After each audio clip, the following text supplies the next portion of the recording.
Si alguno de nosotros, en cualquier forma de ministerio, aboga por los códigos morales hechos por el hombre, las reglas legalistas o cualquier otra norma humana como necesaria para la salvación, nos enfrentaremos a la santa ira de Dios mismo.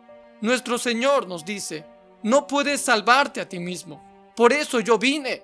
Tu salvación es solo mi obra. Es la base de la doctrina cristiana que solo la cruz de Jesucristo puede hacernos aceptables para Dios. Ninguna obra de la carne, ninguna bondad humana, por meritoria que sea, puede contribuir a la salvación de una persona. La cruz aniquiló el concepto de obras como justicia. Este punto de doctrina es la razón por la cual la cruz fue una ofensa o escollo para los judíos de los días de Jesús. Los judíos del primer siglo estaban inmersos en el legalismo. Fueron entrenados desde la infancia para creer que podían obtener la salvación eterna al adherirse estrictamente a la ley de Moisés, incluidas las ordenanzas ceremoniales con más de 600 reglas y regulaciones. Uno de los requisitos inflexibles de la ley mosaica era la circuncisión masculina, el corte de la carne. La primera iglesia en Jerusalén se aferró a este legalismo. Ese cuerpo, que se unió después del sermón de Pedro en Pentecostés, fue compuesto principalmente por creyentes judíos. Muchos de esos judíos eran sacerdotes que habían dado sus vidas a la observancia de la ley. Y ahora, incluso después de su conversión, predicaron una mezcla de fe en Cristo y el cumplimiento de la ley, incluida la circuncisión. Las Escrituras dicen que enseñaron que, a menos que seas circuncidado, según la costumbre de Moisés, no puedes ser salvo. Hechos 15:1. Estos hombres en esencia estaban diciendo lo siguiente: bueno, sí, Jesús murió por nuestros pecados, pero nuestra fe en su obra en la cruz no nos proporciona la salvación completa. Todavía tenemos que observar la ley, hacer nuestro mejor esfuerzo para contribuir a nuestra salvación al mantener las reglas y ordenanzas que Moisés nos dio. Someterse al rito de la circuncisión es parte de eso. Ahora, hermanos, esto enfureció grandemente al apóstol Pablo. Este lo vio como una mezcla mortal y habló contra ella con valentía. En pocas palabras, les dijo a tales líderes en Jerusalén: tus reglas y ordenanzas ya no tienen valor. La cruz de Cristo los ha abolido a todos. Este punto de doctrina aparece en muchas de las cartas de Pablo a las primeras iglesias. Él escribió lo siguiente: que el Señor Jesús abolió en su carne la enemistad, es decir, la ley de los mandamientos contenidos en las ordenanzas, para crear en sí mismo un nuevo hombre de los dos, haciendo así la paz. Efesios 2:15. Asimismo, el apóstol Pablo escribió que Jesús borró la escritura a mano de los requisitos que estaban en contra de nosotros, lo que era contrario a nosotros, y lo ha quitado del camino clavándolo en la cruz. Efesios 2:14. Ahora, al leer estos pasajes hoy, vemos que era imposible para cualquier converso judío pasar por alto el significado de Pablo. Prácticamente Pablo estaba diciendo lo siguiente: cualquier cosa que creas que asegura tu salvación, que no sea la sangre de Jesucristo, no tiene valor.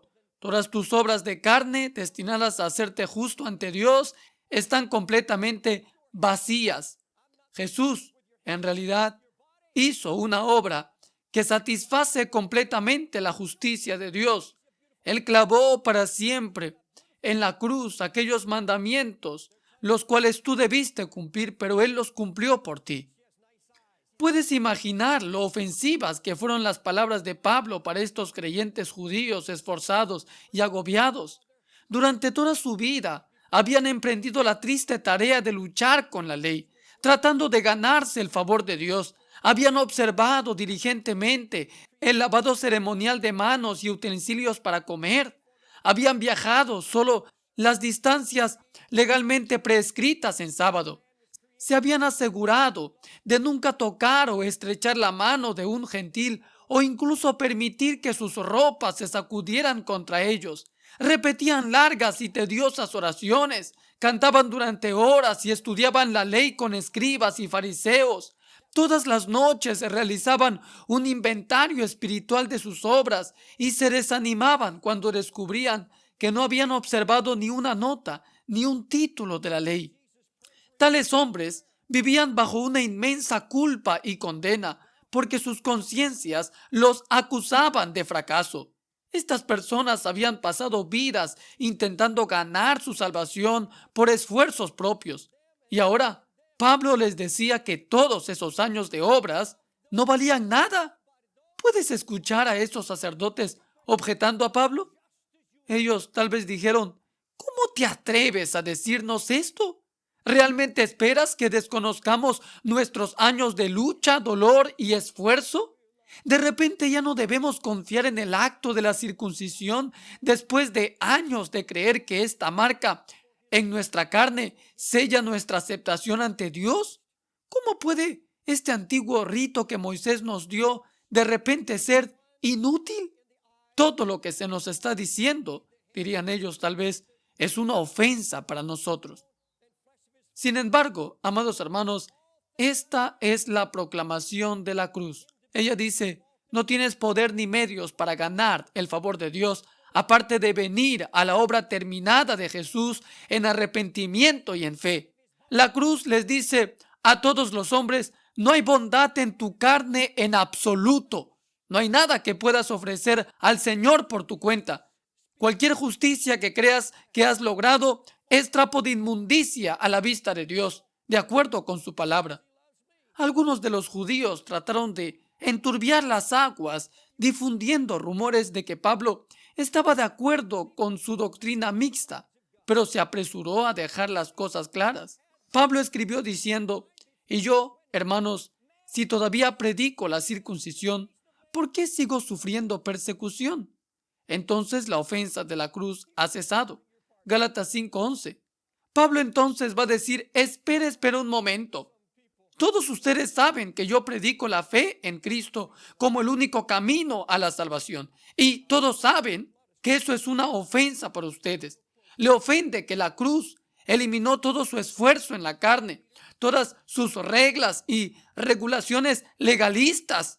Esa ofensa es la razón por la que me persigues. Si predicara tu evangelio de mezcla, me aceptarías, incluso me aplaudirías, porque habría eliminado la parte de mi mensaje que es tan ofensivo para ti. Pero si ese es el caso, ¿por qué sigo siendo perseguido en tus manos? Si he comprometido mi posición contra tus obras muertas de la carne, ¿por qué sigues peleando conmigo? ¿Por qué la multitud de la circuncisión todavía tiene tanta animosidad hacia mí? Ustedes conocen bien mi mensaje. Hermanos, diría Pablo, nuestra salvación no es por obras, sino por la fe en Cristo. Multitudes de cristianos hoy, incluidos muchos ministros, todavía no han muerto a sus propias actitudes legalistas. De hecho, en cada ciudad importante de América y en todo el mundo, diferentes denominaciones tienen varios estándares para el evangelio. Estos exigen ciertos términos de aceptación ante Dios, todo tipo de reglas hechas por el hombre. Sin embargo, estos estándares modernos provienen del mismo mortal. Las actitudes centradas en el hombre sobre las que Pablo advirtió a los colosenses diciendo: no toques eso, no comas eso, no uses tal maquillaje, no uses tal vestimenta. Y así sucesivamente muchas iglesias están. Por supuesto, hermanos, no me malentiendan. Creo en los altos estándares para los cristianos, incluidos los códigos de vestimenta decentes, la vida santa y la separación del mundo. Pero Dios nos ayude si incluso insinuamos a las personas que tal observancia puede hacernos aceptables ante los ojos de Dios o hacernos ganar la salvación. Muchos creyentes permanecen bajo la esclavitud constante de alguna doctrina de obras porque piensan que los hace santos. Simplemente no quieren creer que todos sus sacrificios a través de los años son en vano al lado de la cruz de Cristo. Y así, cuando escuchan el mensaje de la cruz, que ningún esfuerzo u obra humana puede salvarnos y que solo la gracia de Cristo asegura nuestra salvación, entonces aquellos cristianos legalistas se ofenden. Ellos gritan como lo hicieron los conversos judíos del siglo primero, diciendo: estás enseñando permisidad, ya no crees en la santidad. Nada más lejos de la verdad. Solo una persona es santa y ese es Jesucristo. Y toda nuestra santidad viene por la fe en Él. Déjame mostrarte cuán profundas son las palabras y los actos de Jesús sobre este tema. Mateo 18 comienza con una escena increíble. Pedro, Santiago y Juan acababan de acompañar a Jesús desde el monte de la Transfiguración, donde habían experimentado la asombrosa presencia del Señor. Sin embargo, inexplicablemente, los discípulos de repente comenzaron a discutir sobre quién de ellos sería el más grande en el reino de los cielos. Estos hombres deberían haber sido humillados por su increíble experiencia. Debería habérseles revelado la pecaminosidad de su propia naturaleza humana a la luz de la santidad pura de Dios. En cambio, estos 12 comenzaron a tratar de medir su relación con Jesús por todas las buenas obras que habían hecho. Comenzaron a contar cuánto se habían sacrificado por él cada uno, afirmando: he hecho mucho más para complacer a nuestro Maestro que el resto de ustedes. He sido más devoto, más fiel, más generoso. Puedo imaginar fácilmente las palabras de Pedro, impetuoso y todo cabezón. Él podría haber dicho: caballeros, puedo resolver este argumento ahora mismo. Piénsenlo.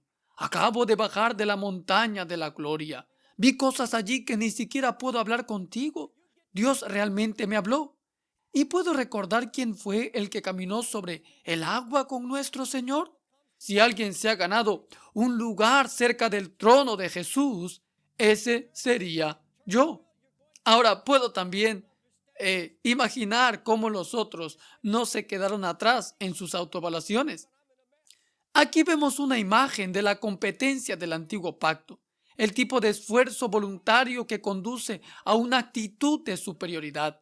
La verdad, amados hermanos, es que no importa qué clase de grandes revelaciones hayas recibido, o cuán audazmente seas testigo, o cuán poderosamente prediques, o cuántos demonios hayas expulsado de las personas. Ninguna de esas cosas cuenta con Dios. Si confía en cualquiera de estas obras suyas, a más de confiar en la obra terminada de Cristo, entonces, amado hermano, usted está despreciando el sacrificio perfecto de Cristo, que únicamente pudo hacernos aceptos delante de Dios. Al leer Mateo 18, debemos recordar que en todo lo que Jesús hizo durante su ministerio en la tierra, Él estaba sentando las bases para su futura iglesia. Sabemos por Apocalipsis que los 12 discípulos fueron las piedras angulares de su iglesia, el material formativo que Cristo usó para construir su edificio. Y ahora, mientras el Señor escuchaba a sus discípulos discutir, debe haber quedado absolutamente horrorizado. En todo el Nuevo Testamento se hace referencia al pueblo de Dios como hijos de Dios, o hijos del reino, hijos de la cámara de la novia, hijos de la promesa. Cuando Pablo se dirigió a los creyentes en Galacia como mis hijos pequeños, se refería a los bebés convertidos, aquellos en quienes Cristo se está formando recién. Ahora, cuando Jesús escuchó a sus discípulos, tenía que preocuparse por todos los bebés espirituales que serían traídos a su iglesia para sentarse bajo el ministerio de dichos apóstoles. Pronto, durante la Pascua con sus discípulos, sostendría la copa del nuevo pacto. Su muerte marcaría el final del antiguo pacto de obras. Todos los méritos ante Dios tendrían que venir por la fe solo en Él, en el pacto de gracia. No podía permitir que su iglesia se construyera sobre una mezcla doctrinal de obras más la cruz. De lo contrario, los nuevos conversos, al cuidado de aquellos apóstoles que creían esto, pensarían entonces, ¿puedo ganar mi salvación? Y entonces tratarían de obtener la misericordia de Dios por obras. Entonces, ¿qué hizo Jesús con esta confusión en sus discípulos? Mateo nos dice que Cristo llamó a un niño pequeño y tomó al niño en sus brazos y les dijo lo siguiente: de cierto te digo, que a menos que te conviertas en un niño pequeño, de ninguna manera entrarás en el reino de los cielos. Por lo tanto, quien se humilla a sí mismo como este niño pequeño es el más grande en el reino de los cielos. Quien recibe a un niño pequeño como este en mi nombre, me recibe a mí. Mateo 18 del 3 al 5. Ahora, hermanos, quiero que tomen atención porque en estos 3 versículos Jesús expuso el tipo de relación que desea con su pueblo. Él estaba diciendo, mira a este niño. Aquí está mi futura iglesia. Representa a cada nuevo creyente que vendrá a mí con fe infantil de todas las naciones, razas y tribus. En pocas palabras, él estaba diciendo que si su iglesia debe relacionarse con él, debe hacerlo con la actitud de un niño. Ahora, no se equivoquen, Jesús estaba emitiendo una fuerte reprensión a sus discípulos aquí. Cuando les dijo, a menos que se conviertan, tuvieron que preguntarse, ¿nosotros convertidos? ¿Somos sus discípulos elegidos? ¿De qué está hablando el maestro? Bueno, la palabra griega que Jesús usó para convertir significa un giro brusco. Cristo les estaba diciendo a estos hombres, debes sufrir un giro repentino, un giro brusco en tu teología. Tienes que alejarte rápidamente de todos tus pensamientos sobre cómo convertirte, en especial en mi reino, a través de tus propias obras. Este es el antiguo pacto y está a punto de desaparecer. Jesús quería dar un golpe mortal a esta mezcla doctrinal mortal de una vez por todas. Entonces, luego llamó a sus discípulos a humillarse por completo. Él les ordenó y les dijo, conviértanse en niños pequeños. Él les estaba diciendo, estoy construyendo mi iglesia y si quieres participar en ella, debes volverte tan humilde como este pequeño niño que tengo en mis brazos. Según algunos eruditos cristianos, Jesús estaba tratando de enseñarnos en este pasaje que necesitamos adoptar actitudes y comportamientos infantiles para ser piadosos. Hermanos, no veo eso en sus palabras aquí. Yo creo más bien que Él nos está pidiendo 2 cosas simples: repudio de toda autodependencia y devoción sin complicaciones. Estos rasgos, dijo Jesús, nos caracterizarán como verdaderos siervos del reino. El que se humilla como este niño pequeño es el más grande en el reino de los cielos. Quien recibe a un niño pequeño como este en mi nombre, me recibe a mí. Qué complicada teología muchas veces inventamos. Qué doctrinas tan complicadas nosotros realmente inventamos. Sin embargo, el Señor previó todo esto. Sabía que las denominaciones surgirían con estipulaciones de fe, tales como debes observar los estándares de nuestro grupo, debes ser bautizado en nuestra iglesia para ser salvo, debes usar cierto distintivo de vestidura para ser salvo.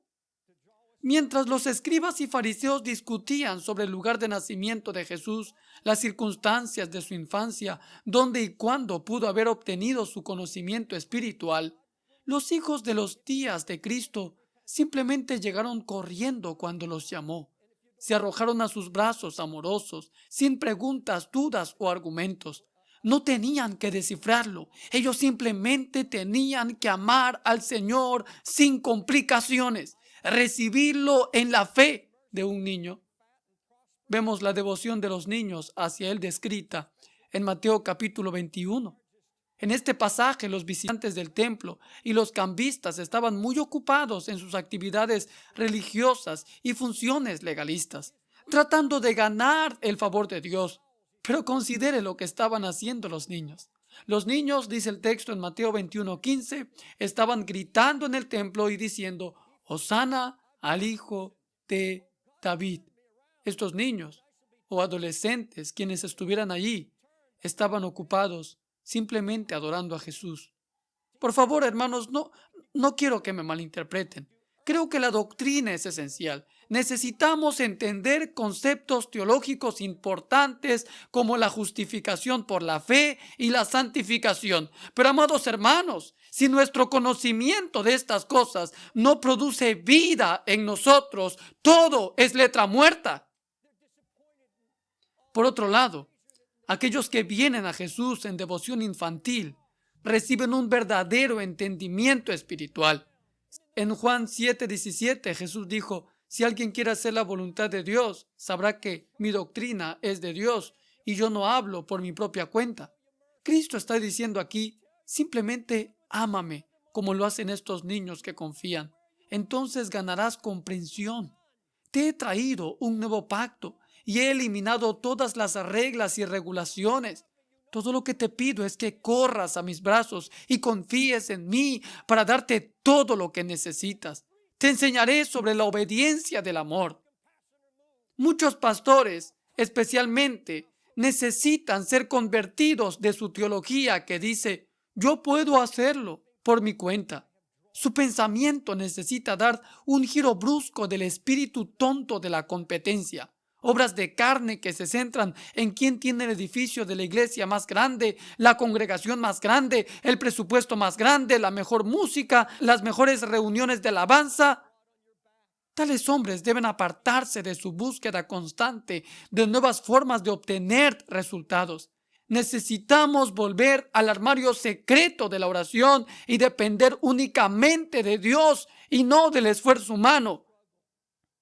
Jesús emitió una advertencia severa a cualquiera que enseñe que la cruz no es suficiente para salvar a los perdidos. En Mateo capítulo 18, versículos 6 al 7 dice: quien quiera que haga pecar a uno de estos pequeños que creen en mí, sería mejor para él si le colgaran una piedra de molino al cuello y se ahogara en las profundidades del mar. Ay del mundo por las ofensas, porque las ofensas deben venir, pero ay de aquel hombre por quien vienen los tropiezos. Jesús estaba expresando su ira hacia aquellos que enseñan que la cruz no es suficiente para salvar. Tenga en cuenta que no estaba hablando con fariseos endurecidos ni dudando de los judíos. No, estaba hablando con los cimientos de su iglesia. Estaba hablando con sus propios discípulos. Les estaba advirtiendo que no se sintieran ofendidos por el nuevo pacto. Tenían que aceptar la verdad de que solo Él es el pago total de nuestros pecados. Del mismo modo, Jesús está diciendo hoy a la iglesia: ay de cualquier predicador, maestro o testigo que ponga un obstáculo en el camino de cualquiera de los recién convertidos. Vienen a mí con simple fe y arrepentimiento, y tú incurrirás en mi ira si les predicas un evangelio de obras, si les dices que Jesús no es suficiente, si les dices que si realmente quieren ser salvos, deben hacerlo por sus propios esfuerzos, siguiendo reglas específicas creadas por los propios hombres. ¿Esto sucede en tu iglesia? Te pregunto, ¿qué pasa si una mujer joven entra a tu congregación con lápiz labial negro, ropa ceñida y un peinado púrpura con púas? Tal vez ella esté enferma y cansada de su vida, y todo lo que quiere es conocer a Cristo. Ella ha estado orando y diciendo: Jesús, si eres real, muéstrate a mí.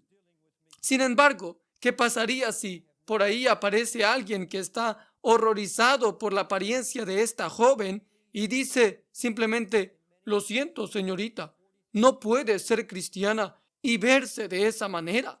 Tienes que deshacerte de ese labial negro y asegúrate de no volver nunca más a la iglesia con esos pantalones ajustados. Debería darte vergüenza.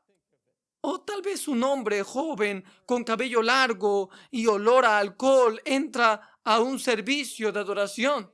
Acaba de ser salvado de la calle y está buscando la realidad de Cristo en una comunidad de la iglesia. Sin embargo, alguien se levanta en la congregación, se le acerca y le dice: joven, tienes que cortarte el pelo. ¿Qué pasa? ¿Hueles a cerveza? No estoy seguro si realmente eres salvo. Si quieres servir a Dios, debes regresarte y venir de otra manera. no puedes venir aquí luciendo y oliendo de esa manera. Hermanos, por supuesto, creo que la embriaguez es mala y que las mujeres deben vestirse modestamente. Pero los jóvenes creyentes necesitan tiempo para que el Espíritu Santo los aborde sobre estos temas. Todo recién nacido en Cristo necesita el pleno amor y apoyo de la iglesia hasta que se le muestre el camino correcto. Pastores, evangelistas, maestros, deje que la seriedad de las duras palabras de Jesús en Mateo 18 se hunda en su propia alma, quien dice: sería mejor para aquel que viene el tropiezo si se le colgara una piedra de molino al cuello y se ahogara en las profundidades del mar. Nada despertó la ira de Jesús más que un ataque a su verdad. Creemos que vemos su ira en su apogeo cuando expulsó a los cambistas del templo. Pero eso no es nada en comparación con la acusación que trajo aquí. Sus palabras fueron fuertes, porque cualquier sistema de salvación que tenga una mezcla entre obras y la cruz podría derribar a toda una iglesia. Conozco a un pastor ruso que predica que no hay posibilidad de salvación hasta que alguien haya dado sus mejores esfuerzos. Este hombre una vez me dijo: su congregación no tiene derecho a alegrarse hasta que todos se hayan esforzado lo suficiente y pagado sus propias deudas por sus pecados. No, nunca. Como ministro de Dios, tiemblo cuando escucho lo que Jesús le está diciendo a su iglesia aquí en este versículo. Si alguno de nosotros, en cualquier forma de ministerio, aboga por los códigos morales hechos por el hombre, las reglas legalistas o cualquier otra norma humana como necesaria para la salvación, nos enfrentaremos a la santa ira de Dios mismo. Si cargamos a cualquier hijo de Jesús con nuestros propios estándares denominacionales, estaríamos mejor ahogados en el mar.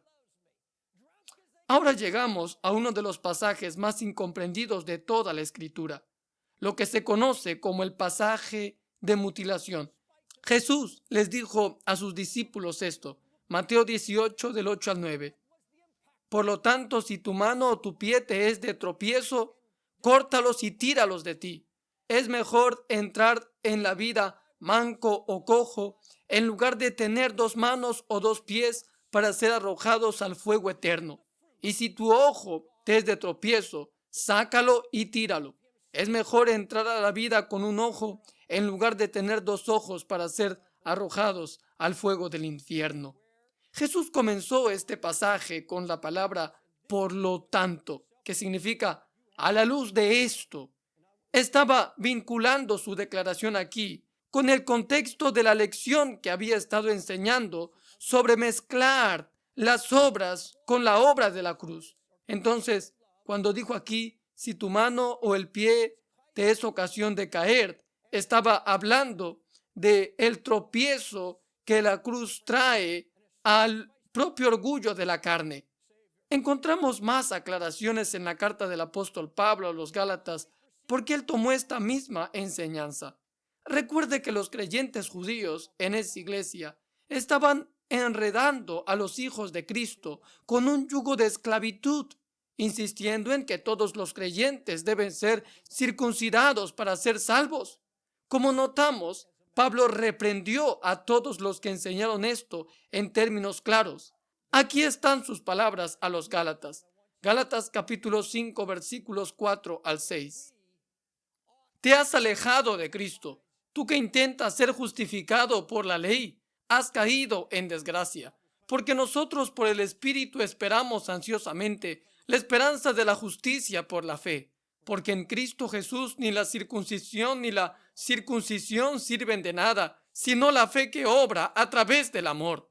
Ahora, hermano, ¿escuchas lo que dice? Pablo les dijo a los Gálatas que al elegir obras sobre la cruz habían caído en desgracia. Ahora, escuche lo que el apóstol agregó, versículo 12. Me gustaría que los que molestan se mutilasen. El griego original implica algo significativo. Pablo decía: aquellos maestros que impulsan las obras se mutilarían. Todos los que escucharon esta carta sabían a qué se refería Pablo.